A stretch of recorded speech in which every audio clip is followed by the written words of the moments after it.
Okay. Experience முக்கியமா? Education முக்கியமா? அப்படின்னா இது வந்து இட் டிபெண்ட்ஸ் நீ எதை பற்றி கேட்குறீங்கன்னு. ஏன்னா இப்போ நீங்கள் ஒரு பர்சனலாக நீங்கள் ஒரு ஒரு பர்சன், சிங்கிள் பர்சன். ஓகே, நீங்கள் வந்து உலகத்தில் எல்லாத்தையும் எக்ஸ்பீரியன்ஸ் பண்ண முடியாது. அதை வந்து உங்கள் வயசை பொறுத்துருக்கீங்க. வயசு ஜாஸ்தியாக ஆக வந்து கொஞ்சம் கொஞ்சமாக நிறைய விஷயத்தை எக்ஸ்பீரியன்ஸ் பண்ண ஆரம்பிப்பீங்க. ஆனால் நீங்கள் வந்து உலகத்தை எல்லாத்தையும் எக்ஸ்பீரியன்ஸ் பண்ண முடியாது. உலகம் ரொம்ப பெருசு. எவ்வளோ அனுபவன்றது எவ்வளவோ அனுபவிக்க வேண்டியது இருக்குது. எல்லாத்தையும் நம்ம அனுபவிக்க முடியாது. ஸோ எல்லாத்த பற்றியும் எக்ஸ்பீரியன்ஸ் நமக்கு கிடைக்காது.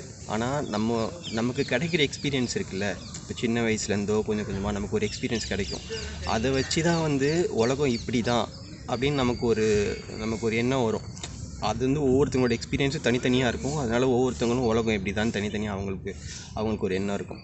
ஆனால் நீங்கள் இதில் தான் புரிஞ்சுக்கணும், உங்களுக்கு வந்து உங்களுக்கு கிடைக்கிற எக்ஸ்பீரியன்ஸ் வந்து உலகத்தில் ரொம்ப ரொம்ப ரொம்ப ரொம்ப கம்மி ஒரு சிங்கிள் பர்சனாக. ஸோ எக்ஸ்பீரியன்ஸ் தான் எல்லாமேன்னு சொல்ல முடியாது. அதுக்கு தான் வந்து எஜுகேஷன் முக்கியம். ஏன்னா எஜுகேஷன் வந்து அட்லீஸ்ட் எக்ஸ்பீரியன்ஸ் பண்ண முடியலனா கூட தியரட்டிக்கலாக வந்து நீங்கள் மற்றவங்களோட எக்ஸ்பீரியன்ஸை படித்து தெரிஞ்சிக்கலாம். இது இப்படி தான் இருக்கும் போல் இருக்குது, இது இப்படி தான் இருக்கும் போல் இருக்குது, இல்லை மேலே. ஸோ அந்த ரீட் பண்ணுங்கள், நிறைய ரீட் பண்ணுங்கள். எதுலலாம் உங்களால் எக்ஸ்பீரியன்ஸ் பண்ண முடியலையோ அதையெல்லாம் ரீட் பண்ணி தெரிஞ்சுக்கோங்க. நிறைய புக்ஸ் படிங்க, அது ரொம்ப நல்ல பழக்கம். ஸோ அந்த வகையில் எஜுகேஷன் முக்கியம். அதே மாதிரி இன்னொரு சைடும் இருக்குது. சில விஷயத்த வந்து நீ புக்கு படித்து மட்டும் தெரிஞ்சிக்க முடியாது. சில விஷயம் வந்து பட்டாதான் தெரியும்.